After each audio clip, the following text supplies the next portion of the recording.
Okay, we're going to switch to a video now, so please feel free to move your seats towards whichever screen, get comfortable.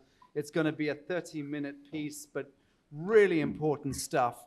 And this coming in from Dane Widgington. It's marginally longer than half an hour, but not much. Let me just give you a little background.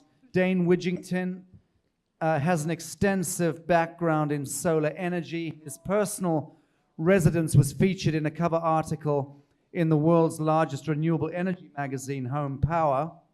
I'm not quite sure how relevant that is to his biography here, but Dane is the lead researcher for geoengineeringwatch.com and has investigated all levels of geoengineering from chemtrails to HAARP, which for those of you who don't know means a high-frequency active auroral research program. This is one of the more nefarious multi-billion-dollar government-sponsored programs, covert programs, which are dabbling with weather geoengineering. Is that correct? Spot on? Okay, very good. So Dane Widgington is by many regarded as the most popular advocate for the disclosure and exposure of what amount to very significant crimes against humanity by elements operating within, I dare say, the military-industrial complex in collusion with certain commercial enterprises. The point being, they are, by best accounts, lawless enterprises and need to be brought before the attention of investigating commissions such as this one. And more importantly than that, need to be brought to the attention of good people of the soil so that you can get enraged where necessary and apprehend the so-called authorities who are perpetrating such crimes. Thank you. Dane Widgington.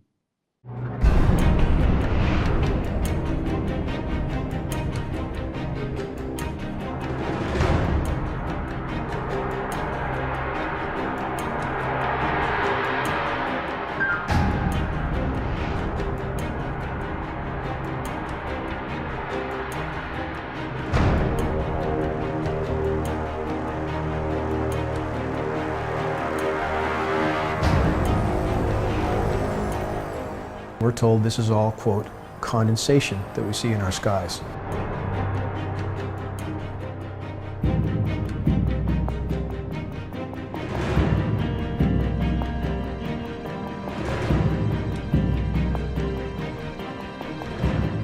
We have aircraft leaving trails at altitudes far too low with far too low humidity to possibly produce any trail under any circumstances, and yet we see horizon to horizon trails, silvery white skies. Everything we know we would get with geoengineering, we have. You can't turn a condensation trail on and off, even if you ignore all the data. Look up.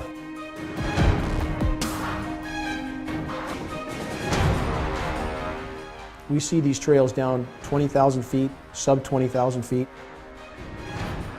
The conditions necessary for a naturally occurring vapor trail cannot happen at those altitudes.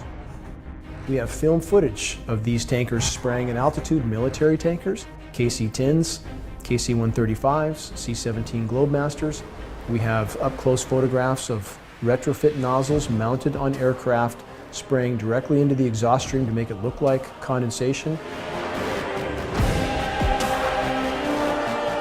And we have the patents for these processes. We have Senate documents, presidential documents, military documents, that these programs have been going on for about 70 years at a large scale.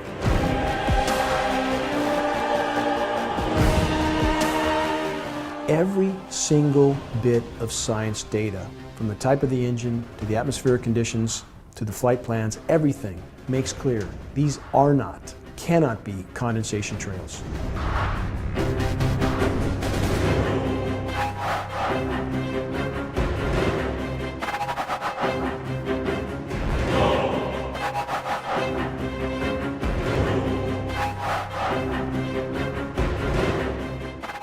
From a legal standpoint, the amount of data we have right now is enough to prove beyond any reasonable shadow of a doubt that these programs are real and ongoing.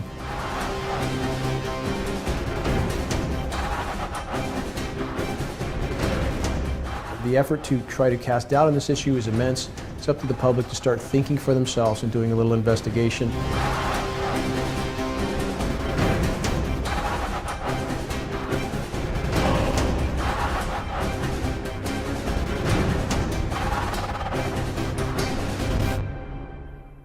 So many roads lead directly back to climate engineering, and we are nearing critical mass, I would argue. And once we reach that point, there'll be a shockwave around the globe as the entire planet, the entire population realizes they've been irreparably harmed by governments that they thought were there to protect them. That day is coming.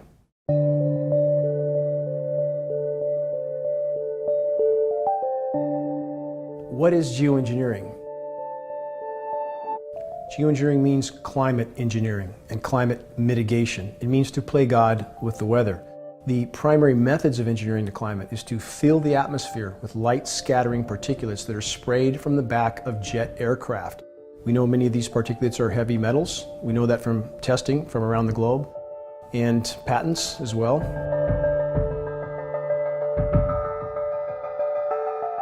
With geoengineering, a primary method of solar radiation management.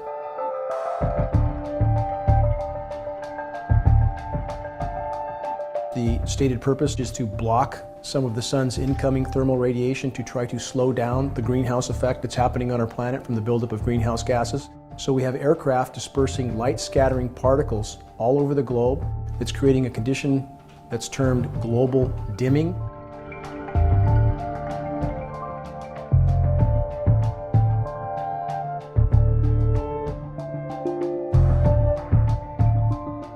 We know that fully 25 to 30% of the sun's direct rays that reached the planet 5 decades ago no longer do. Think about that, 25 to 30%.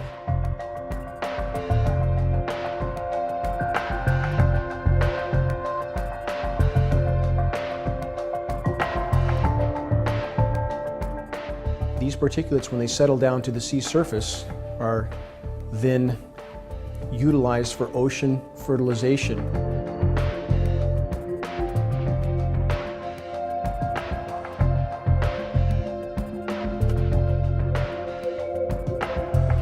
To try to force the ocean to absorb yet more CO2 to take it out of the atmosphere, which causes cataclysmic effects in the ocean, but those behind these programs seem to care not for the consequences of what they do. So we have climate engineering to try to block some of the sun's incoming thermal radiation. We have those same materials then settling down to the sea surface, becoming ocean fertilization materials. And all these are causing a catastrophe of downstream consequences that are truly beginning to manifest on our planet. This is an issue that most, when I started this endeavor, were completely unaware of. I have a background in renewable energy with Bechtel Power, which is a very dubious company, like Halliburton, for those who know who Halliburton is. And I left Bechtel at a young age because of things I saw. I've never worked for anybody since. I refused to participate in that sort of company. And when I moved to the Pacific Northwest, I built an off-grid home, solar, wind, and hydro. My home was on the cover of the world's largest renewable energy magazine. Shortly after moving in, I was losing massive amounts of my solar power uptake from whatever these aircraft were leaving behind. I mean, I would lose 60, 70, 80% of my solar PV uptake. That's an immense amount, and there's no chance that's from condensation, no chance at all. So I began to research, found a mountain of data on geoengineering, climate engineering, solar radiation management. I researched the primary elements in some of the patents relating to these programs. I began to test my precipitation. I hoped I would not find these materials in my rain, because I certainly knew that I would have to face this issue. I did, from an initial rain test of 7 parts per billion of aluminum, which was high, given my filtered, forested location, away from industry, away from any sort of other contamination. I continued to test over the next 18 months. I had escalations of aluminum in my rain almost 50,000% from that original baseline, up to nearly 3,450 parts per billion. It all leads back to the money. We can trace all roads back to the central bankers, those who print the money, control militaries, they control countries, they control everything down the ladder. They can print whatever they need for whatever they want. It's above governments, above elected officials, and all the people involved, from academia to the military who are being told they're engaged in some planetary saving endeavor. That's a complete lie. And it's up to those people to start investigating what they're doing and what it's doing to the planet. And that's a complex answer to that question. Too many people try to put it in one box to make it a this or that answer. It's this and that and many other things. You have stated on Senate documents the stated goal of the U.S. government and multiple agencies in the U.S. government. In these documents, they state their goal of deciding where it rained too much, where it didn't rain enough, as if it's their choice to decide.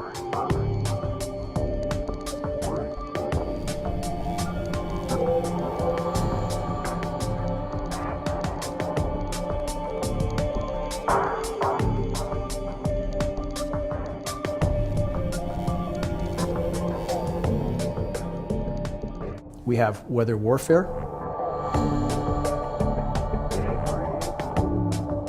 We have the stated goal of not just the U.S. military, but others around the globe to, quote, own the weather for military purposes, owning the weather as a, quote, force multiplier.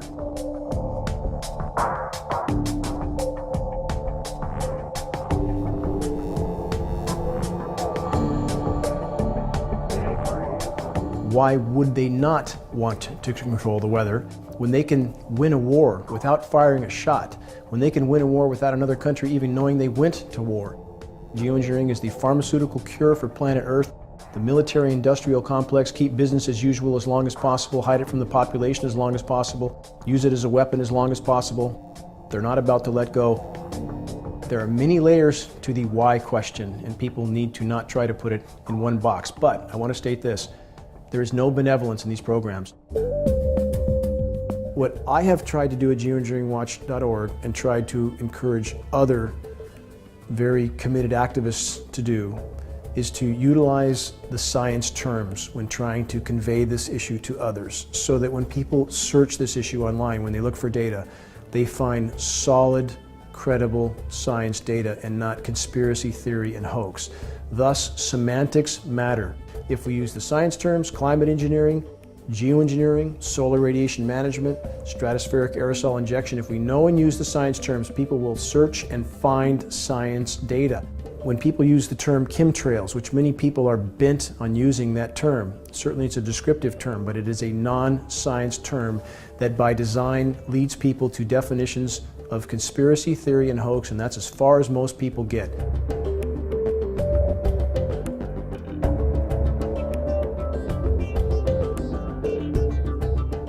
What I've tried to do, and with the help of other activists that also see the merit in taking that science approach, is to gain credibility. And credibility that's necessary to build bridges with those from the climate science community who know this is going on, but are afraid to speak out and certainly afraid to associate with any other groups or movements that are not standing on solid science. Absolutely, there's absolutely proof. To start with, I would ask people to use their sense of reason, use their own power of observation, to look up, to simply look up. How come we can have a grid pattern in our skies one day and nothing the next? Why do we have massive trails in our skies during the daytime and most cases at night, 10, 11, 12 at night, you can see aircraft leaving nothing in the sky? Even if you ignore all the data, look up and ask yourself how you could possibly turn a condensation trail on and off. How you could possibly, if atmospheric conditions were creating this, how could you possibly have a trail from horizon to horizon next to an aircraft leaving virtually nothing? We see these trails down 20,000 feet, sub 20,000 feet. The conditions necessary for a naturally occurring vapor trail cannot happen at those altitudes in the temperature range we see it happening in. We can't have that kind of condensation, especially behind a high bypass turbofan jet engine, especially at the altitudes we're at. Many have argued that we have an increase in jet air traffic, so we should see more trails. But what we're seeing are these trails in locations where there is no commercial traffic.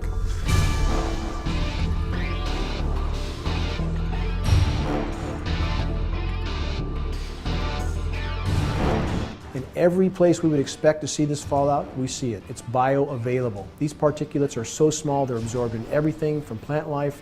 They enter straight through our lung lining into our bloodstream where they adhere to cell receptors like a plaque. The snow off the side of Mount Shasta, thought to be a pristine water source.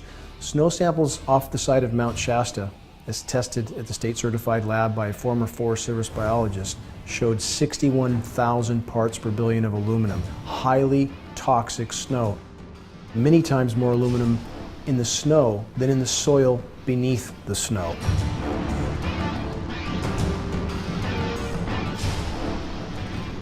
We have precipitation tests, snow tests. Every human test subject we test, hair, blood, or urine, has off-the-chart levels of aluminum and barium and strontium, metals named in climate engineering patents, in their system. We have patents for other forms of artificial cloud formation. The list is so immensely long and complicated, we simply encourage people to look at it. We have the entire list posted.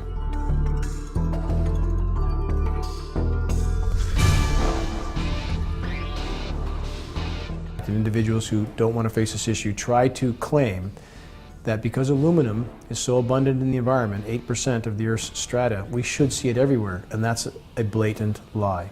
Aluminum does not exist in the environment in free form naturally.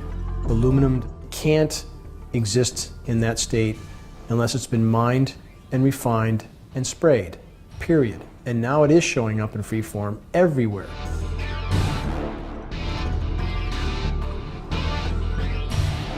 And on top of all this, congressional documents, presidential documents, military documents, patents.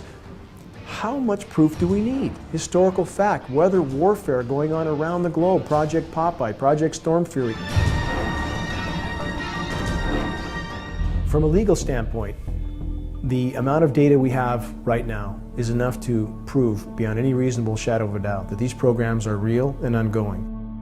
A legal suit has already been filed in Canada. Legal suit is pending and close to being filed in the U.S. And with that filing, our attorneys will prove that this heavy metal contamination is real, it exists, agencies have not disclosed it to the public, and the public has a right to know. Does the government have a right to conduct these programs over populations? If we move back to a UN treaty in 1976 that was passed forbidding weather manipulation during wartime. In that treaty, a country's own right to experiment on their own populations was not forbidden.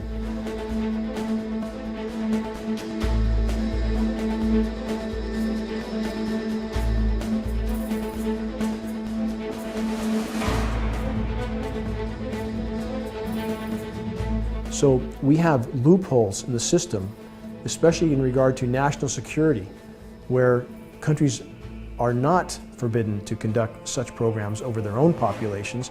The U.S. military leaders have stated on the record the greatest and most immediate threat to U.S. national security is the disintegrating climate. Do we really believe that these people in the military-industrial complex are going to ask our permission to intervene with the climate? In the course of our legal proceedings on the climate engineering issue, do our attorneys expect the national security card to be played as this issue begins to come to light? Yes, they do. But is that not an admission that these programs are going on? It is.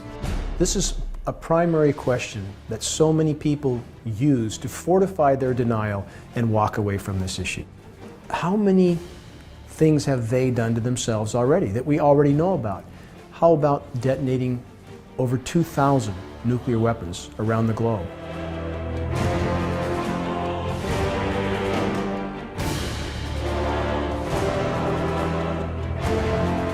The initiation of which they did not know the consequences of, but they did it anyway.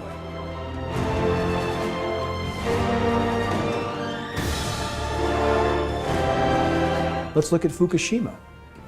We have now 3 reactors in full meltdown. No end in sight to that situation, no known technology to fix it, and yet we're building 60 more nuke plants right now.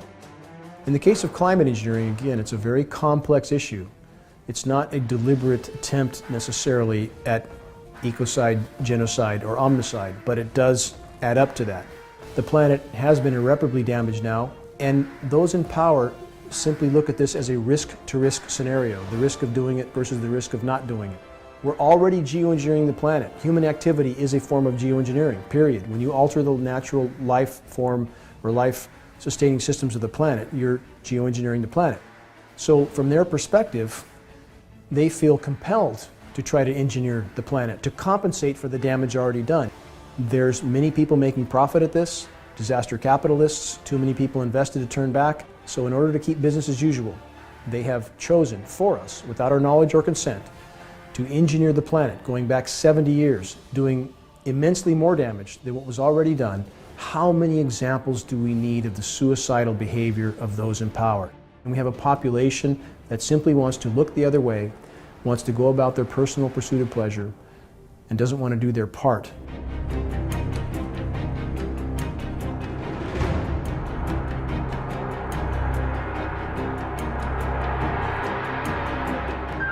You can't find what you're not looking for. People ask if this much material was coming down on us, contaminating our air quality. Why wouldn't we hear about it? Why wouldn't EPA and air quality testing notify us of this issue? Because their equipment by design cannot detect this material. Air quality testing equipment is generally PM10, which is 10 microns, or at best PM2.5, 2.5 microns. We're talking about nanoparticulates. As named on the patents, we've done tests of precipitation and looked for particles as small as 0.01 microns, still could not identify a single particle. They're much smaller than that. So we're talking about particles that are hundreds and thousands of times smaller than anything the air quality tests for. That's why a mountain of material goes completely unreported. To try to put in perspective in regard to how small these nanoparticulates are compared to the size of particle that normal air quality testing tests for, let's compare a boulder to a grain of sand. That's the difference. And that's why these particles can't be detected. That's why they're so dangerous. That's why they're being absorbed into everything. You can fit as many as 50,000 nanoparticulates across the width of a human hair. How do you get your arms around that? I was told by a California State Water Quality rep in about 2004 that the state stopped testing for aluminum in the water in 2002. Why is that? I was on the phone with another rep from California State Water Quality after they received tests from other sources proving aluminum was flowing through the tributaries in California. And this rep with State Water Quality made it clear that under no circumstances did the state care what's in the precipitation, nor would they ever test precipitation. Where do they think runoff comes from? I've spoken in front of CARB, California Air Resources Board, and they stated publicly at that meeting that climate engineering was of no concern to them. It's not in their jurisdiction.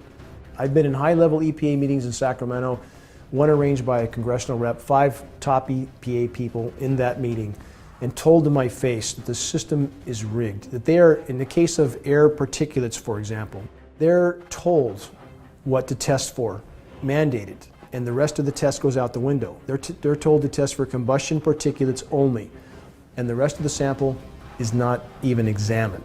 From every direction, these agencies that the public assumes would tell them if something was wrong are doing exactly the opposite. People need to understand this.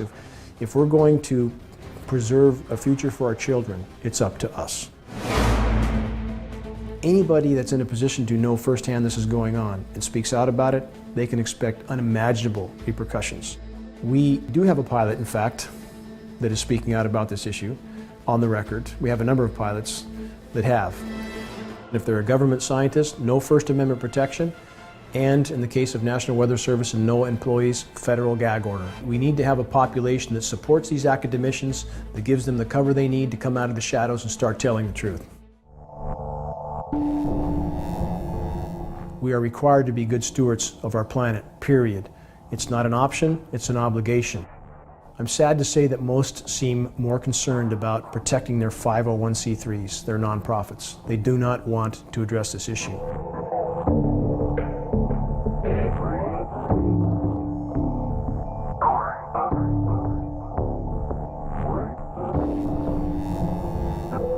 In the case of many spiritual institutions, and I'm not focusing on any particular one because they're all behaving in the same manner, they are choosing to tell their congregations that everything is in bigger hands. We don't need to worry about this. And I would challenge any of those institutions to show me or their congregation where in their doctrine it states that you are allowed to sit and do nothing when you see this kind of atrocity happening. We are not allowed to turn two blind eyes to such atrocities. We are required to be good stewards of our planet, period. It's not an option, it's an obligation. In the case of environmental groups who are behaving with unimaginable hypocrisy, who are ignoring the single greatest environmental assault of all, and I'm talking about Greenpeace, Sierra Club, NRDC, Environmental Defense, all of them. Our attorneys have spoken to attorneys from, for example, Environmental Defense and Sierra Club. I've personally spoken to Sierra Club top members in Northern California. They don't want to hear it, they don't want to see it. So it's up to us. It all comes back to us. We are the ones we've been waiting for. The full list of downstream consequences from climate engineering is so immense, it's truly impossible to quantify. The most detrimental factors that are inarguable, proven by science study, geoengineering completely disrupts the hydrological cycle. As you fill the atmosphere with particulates, you have too many condensation nuclei, and it tends to migrate rain from one place to another. It diminishes direct light. We have global dimming as a result of solar radiation management. That's the express goal, to block the sun. That decreases evaporation. The same particulates decrease convection. The most detrimental factors that are inarguable, proven by science study. You have a shredded ozone layer that's causing massive UV radiation. We're seeing UVB levels 10 times higher than we're being told. We're metering UV radiation, so we know, we're not guessing. So you have levels of UV radiation, you have UVA at the top, UVB, UVC, and then X-ray. We're told that no more than 5% of all incoming UV radiation should be UVB. We're seeing 55% to 60%, 10 to 11 to 12 times higher than we're being told. It's burning the bark off of trees. It's killing plankton. Plankton supplies over half of Earth's oxygen content.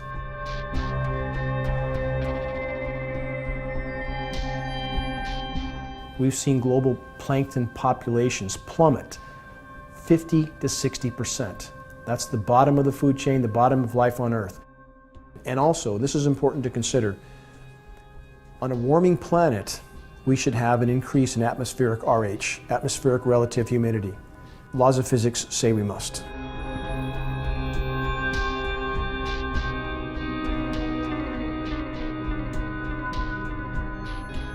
Since the mid-40s, when we know these programs started, we see a decrease in atmospheric relative humidity.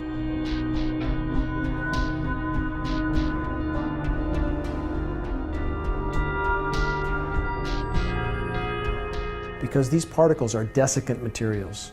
They absorb and accrete all available moisture. That's why they show up when they're sprayed. That's why atmospheric humidity is going down, not up.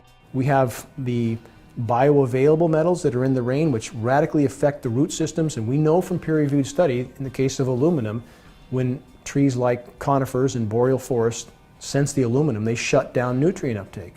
They die.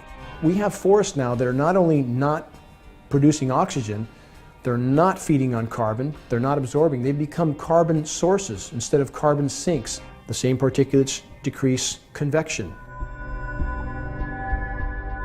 The data indicates that the ozone damage is not so much a result of CFCs, chlorofluorocarbons, but of climate engineering. And the CFCs have been used as a red herring. We have an exponential increase in forest fires around the globe. Siberia is losing about 100 million acres of forest to fires every year.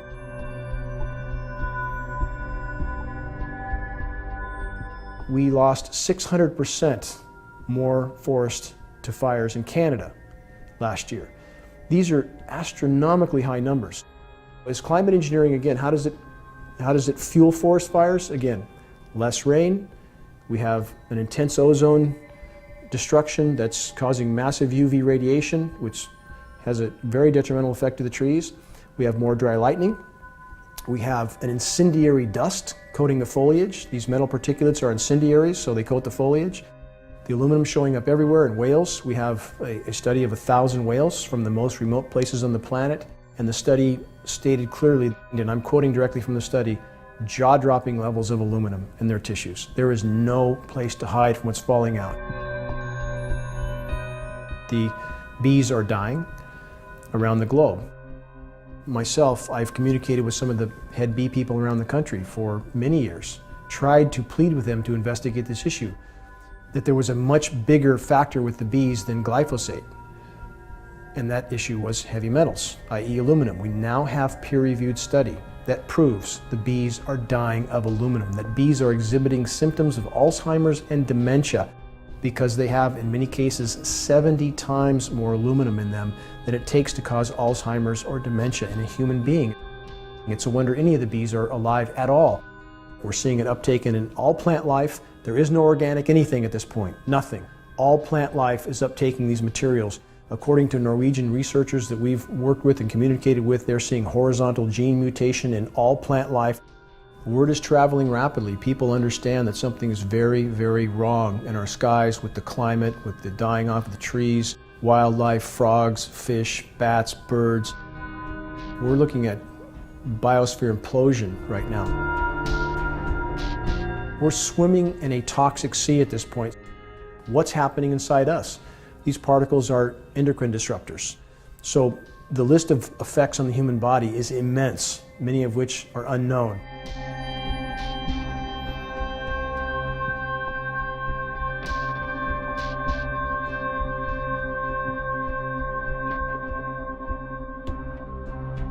When we have an atmosphere, a breathable air column that's laden with toxic, heavy metal nanoparticulates, and these particulates are so small that according to internationally recognized neuroscientists like Dr. Russell Blaylock, who's spoken on the record, these particles enter straight through the lung lining, go straight into the bloodstream, adhere to cell receptors, cross the blood-brain barrier, do an unimaginable amount of damage to our system. It's not only bioavailable, it's bioaccumulative. It builds up in our system. It goes in, it doesn't come out. The bottom line is all of us are getting sicker by the day. We're firing on less neurons by the day. We're thinking less cognitively. 1 out of 3 seniors in the US now dies with Alzheimer's and or dementia. 1 out of 3 not dies from it, but dies with it. In the case of autism, also, peer-reviewed study proves connected to aluminum exposure. We have autism going from 1 in 5,000 in 1975 to 1 in 47 in 2014, and now we have internationally recognized institutions like MIT stating on the record that in less than 9 years we will have every other child with autism. Every other child. How many red flags does it take? The list of effects on the human body is immense, many of which are unknown, but what is known is bad enough. We face a fight for life. If every breath we take is laden with these particles, and the lab tests prove that they are. This is not theory, not conjecture, not speculation. Every breath we take is laden with these materials. We have a fight for life. It's time we face it accordingly. The most critical question of all, what do we do about it? How do we deal with this situation? We must reach a critical mass of awareness. And people ask, what then? What happens then? The effort to reach a critical mass of awareness is how we've gotten this far. That's how we've acquired the attorneys that we have that are fighting for us right now. That's how we've had, for example, military personnel that have contacted me directly. I'm communicating with the former Air Force general, former Army Major General, people from other arenas that are reaching out to us right now. That's how that happens, by providing enough cover for those people to come out of the shadows and join us in our fight. When we reach critical mass, that's when the families of those involved understand what's happening and what their family members are participating in, and we can stop these programs from the inside out.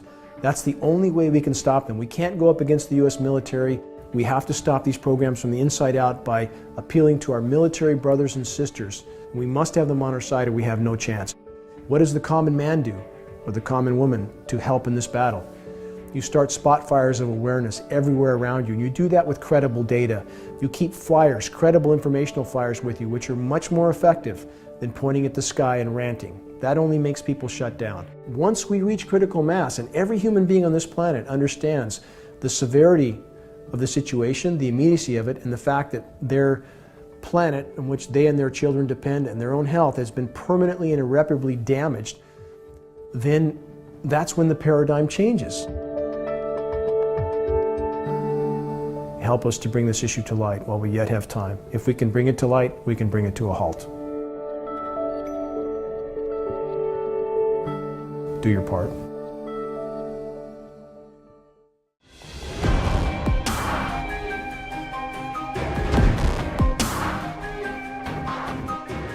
Geoengineering is an all-out assault against the web of life.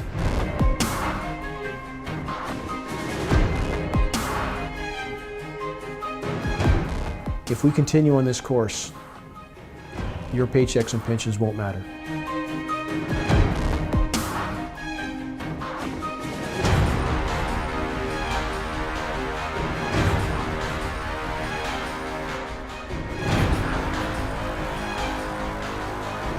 Ask yourself why you're here. Ask yourself what you owe to your children. Let's walk the walk. All of us are needed in this battle. Make your voice heard. Help us to reach a critical mass of awareness. Help us to bring this issue to light. And if we can, even at this late hour, we could take a quantum leap in the right direction.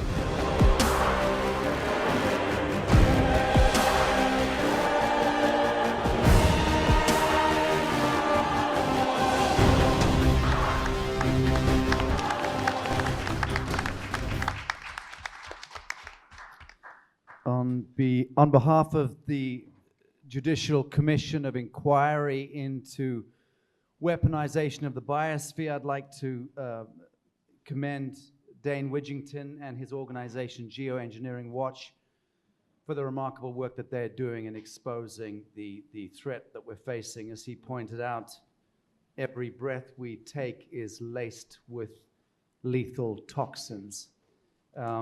Something, as we mentioned earlier, that this Commission of Inquiry will be investigating as we move forward, and receiving that kind of expert testimony and deposition is invaluable. Any comments from the bench?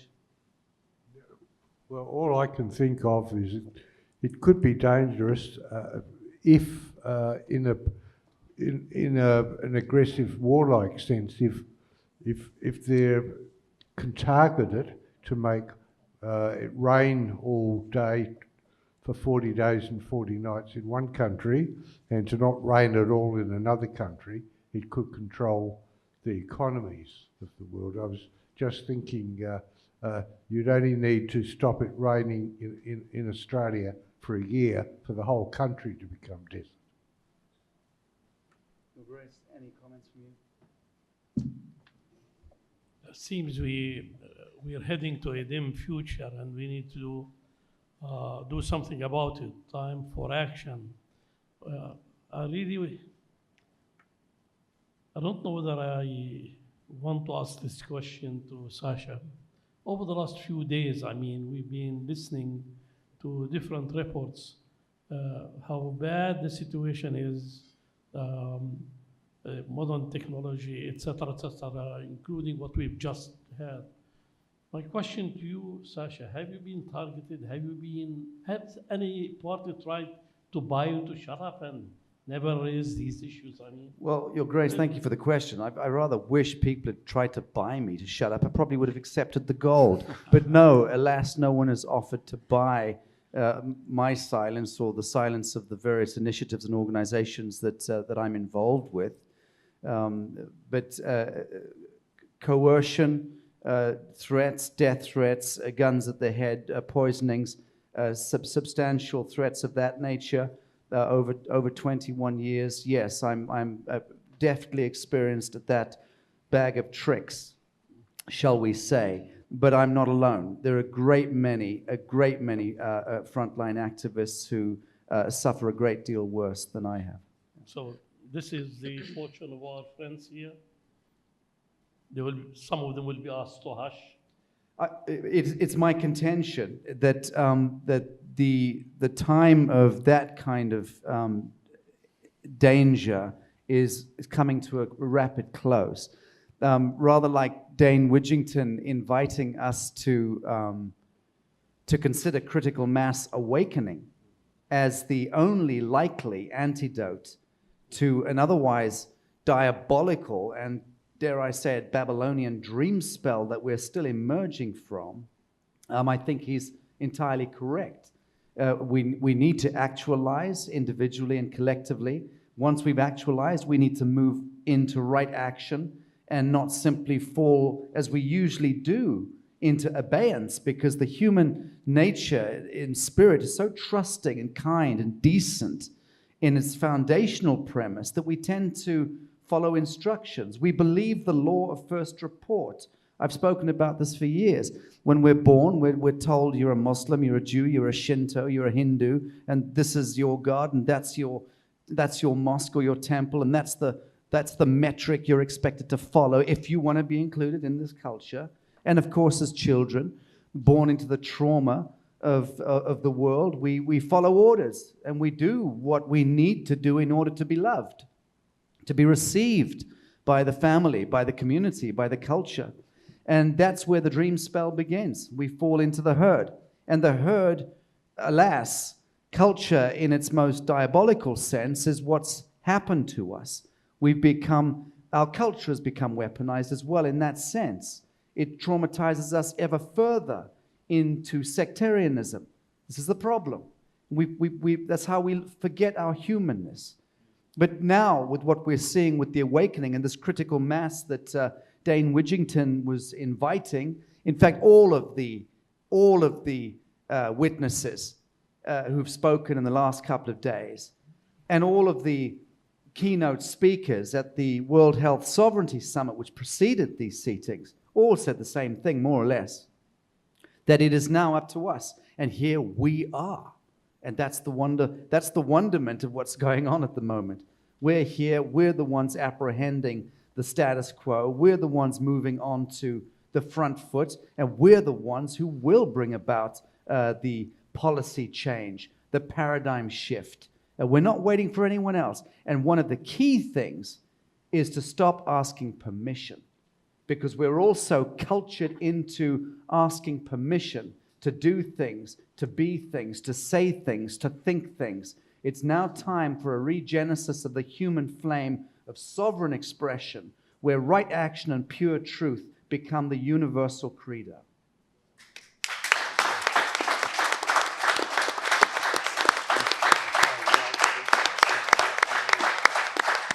Thank you for the question.